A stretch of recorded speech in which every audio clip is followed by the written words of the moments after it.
अरे अपना फोन तो चेक कर लो।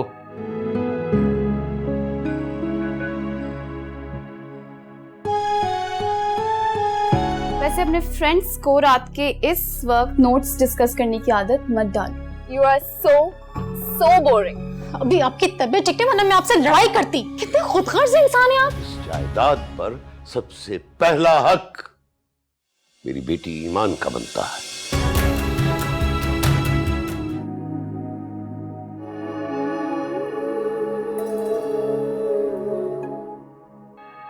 अरे अपना फोन तो चेक कर लो। आप कब आए? काफी देर से। तुम्हारी इतनी लंबी दुआ, इतना लंबा सजदा। बस ऐसी ही होती मेरी दुआएं और सजदे। और क्या तुम्हारी दुआओं की इस लिस्ट में मैं भी शामिल हूँ? कैसी बातें कर रहे हैं आप? जाहिर सी बात है। और कौन कौन शामिल है? वो सारे लोग जो मेरी जिंदगी का हिस्सा हैं।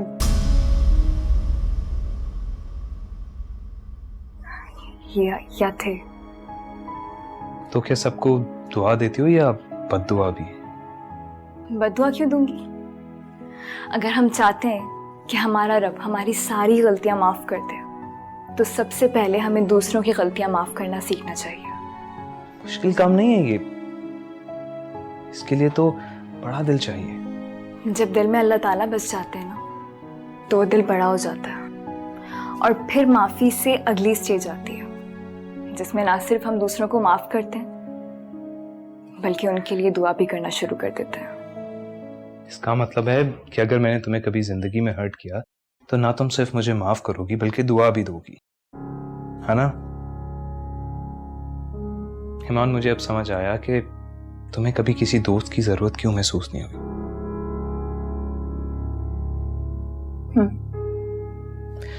तुम्हारी तो तन्हाई इतनी मसरूफ है कि तुम्हें किसी की जरूरत नहीं। कभी कभी तो मुझे लगता है कि तुम्हारे पास मेरे लिए भी वक्त नहीं है। हाँ, ऐसी बात बिल्कुल भी नहीं है। इस वक्त इस दुनिया में अपने रब के बाद मेरे लिए सबसे ज्यादा अहम आप भी हैं, और मेरे सबसे ज्यादा करीब भी आप हैं। हाँ, जब अपने रब से बातें चल रही होती हैं तो दुनिया की होश नहीं रहती। लेकिन मुझे तो हर वक्त तुम्हारी जरूरत महसूस होती है। मुझे भी अपने जैसा बना दो। क्या ये मुमकिन है ईमान? क्यों नहीं?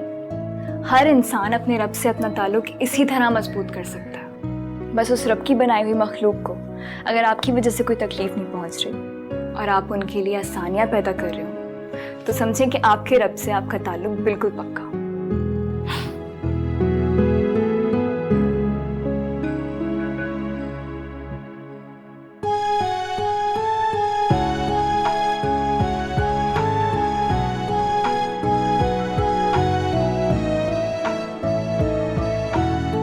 आप भी ना?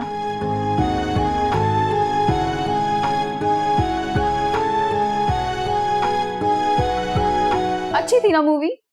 I like the ending. हाँ, ठीक थी। वैसे एंड पे हुआ क्या था? इंटरेस्ट लेके देखते तो पता चलता ना। Forget it. Anyway, मुझे तो बहुत अच्छा लग रहा है। इतने अरसे बाद हम दोनों साथ हैं, है ना? हाँ, अच्छा लग रहा है। मैं वॉशरूम से होकर आया। हेलो हारिब, क्या हुआ? मेरी कॉल क्यों अटेंड नहीं कर रहे थे आप? आप कौन? आप कौन बात कर रही हैं? जी वो मैं हारिब की क्लास फेलो बात कर रही हूँ। उनसे कुछ नोट्स डिस्कस करने थे मुझे। क्या मेरी हारिब से बात हो सकती है? फिलहाल तो हारिब यहाँ नहीं है, वो आता है तो बता दूंगी। वैसे आप कौन बात कर रही हैं? मैं हारिब की फैमिली फ्रेंड हूँ। अभी तो हम बाहर आउटिंग में आए हुए हैं। आप मुझे मैसेज दे दें, मैं इन्फॉर्म कर दूंगी।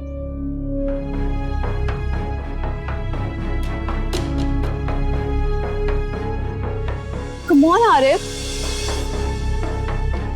No thank you. बाय। तुम्हारी किसी क्लास फेलो की कॉल आई थी। I am sorry I picked up your call, लेकिन फोन मुसलसल बज रहा था। ओह आई सी, वो बिल पे करते हुए देर हो गई थी। क्या कह रही थी? कुछ खास नहीं, कह रही थी नोट्स के बारे में डिस्कस करना है। वैसे अपने फ्रेंड्स को रात के इस वक्त नोट्स डिस्कस करने की आदत मत डालो, इससे आपकी कोई पर्सनल लाइफ नहीं रहती।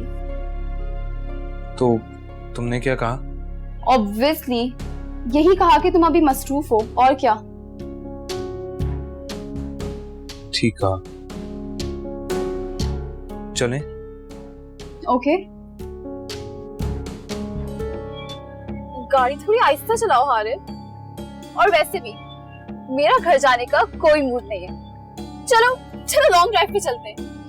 ओहो कम ऑन अंबर, मैं सुबह से घर से निकला हूँ, पहले ऑफिस, फिर मूवी, फिर आइसक्रीम। अब बस भी करो यार, क्या तुम्हारा दिल नहीं भरता?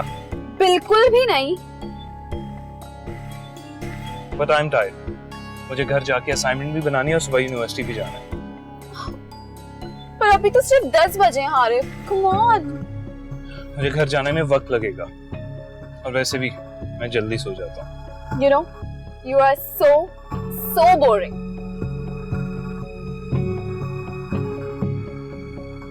और वैसे भी मेरे एग्जाम स्टार्ट हो रहे हैं, तो कोशिश करना कि ऐसा प्लान दोबारा मत बनाना। फौजिया, मैंने सोचा है कि मैं अपनी प्रॉपर्टी में से आधा हिस्सा किसी फाउंडेशन को दे दूं।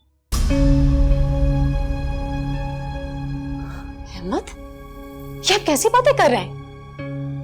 अभी आपकी तबीयत ठीक नहीं, वरना मैं आपसे लड़ाई करती। कितने खुदगर्ज इंसान हैं आप। क्यों? इसमें खुदगर्जी वाली क्या बात? क्यों बात नहीं है? मैं आपकी बीवी हूं, आपके बच्चे हैं, एक बेटा है, एक बेटी है। इतने वारिस होने के बावजूद आप अपनी प्रॉपर्टी बाहर बांटेंगे?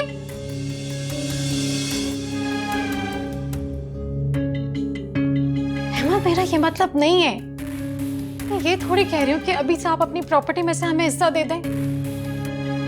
अल्लाह आपका साया हमारे सरों पर सलामत रखे, आपको लंबी जिंदगी दे, लेकिन आपके बाद हमारा है ही कौन? देखो फौजिया, पहली बात तो यह है कि मैंने अपनी सारी प्रॉपर्टी देने की बात नहीं की, और दूसरी बात यह है कि अगर अल्लाह ने हमें हद से ज्यादा दौलत से नवाजा है, तो उसमें से आधी दौलत अल्लाह की राह में डोनेट कर दी जाए, तो इसमें हर्ज ही क्या है? मेरे इस फैसले पर खुश होने की बजाय तो मुझे डिस्करेज कर रही हो। बहुत अफसोस है तुम पर। क्योंकि आपका ये फैसला निहायत अहमकाना है। ठीक है, अल्लाह की राह में देना चाहिए, और आप देते भी हैं, बस इतना काफी है। और अब ये तो नहीं ना कि अपनी जायदाद में से आधा हिस्सा ही बाहर बांट दें। देखो, ये मेरी जायदाद है, और मेरी मर्जी है कि ये जायदाद मैं किसके नाम करता हूं और किसके नाम नहीं करता। और अगर अपनों में हिस्सा बांटने की बात है, तो इस जायदाद पर सबसे पहला हक मेरी बेटी ईमान का बनता है। अगर वो आज पलटकर एक बार भी मुझसे माफी मांग ले, तो शायद मैं उसे माफ कर दूं, मगर न जाने क्यों उससे रूठ सी गई है हमेशा के लिए। मैंने बहुत ज्यादती की उसे घर से निकालकर। वो जो भी थी, जैसी भी थी, मेरी सगी औलाद थी, और इस बात का एहसास वक्त गुजरने के साथ साथ मुझे ज्यादा होने लगा है।